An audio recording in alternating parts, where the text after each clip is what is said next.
Merci de toujours suivre les informations sur votre chaîne de télévision Business 24 Africa. Mesdames et messieurs, bonsoir. Il se tient depuis ce mardi à Abidjan un atelier sur la finance islamique.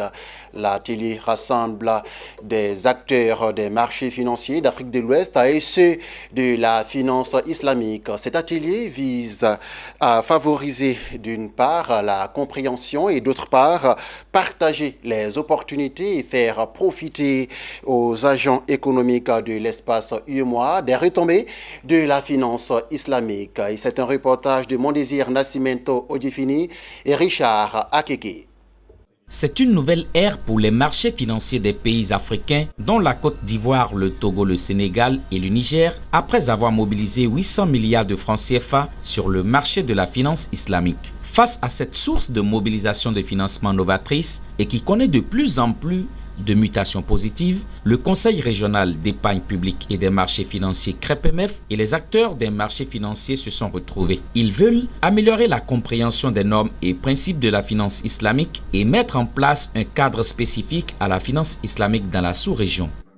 Nous avons bien entendu une expérience dans l'émission de soukouk qui ont permis à certains États de l'Union de lever des ressources importantes.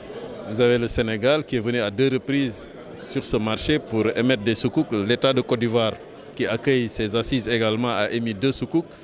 L'État togolais en a émis, le Mali en a émis, malgré l'inexistence d'un cadre réglementaire. Donc l'objectif de l'atelier, c'est de pouvoir se préparer justement à l'aménagement du cadre réglementaire pour pouvoir intégrer ces nouveaux instruments.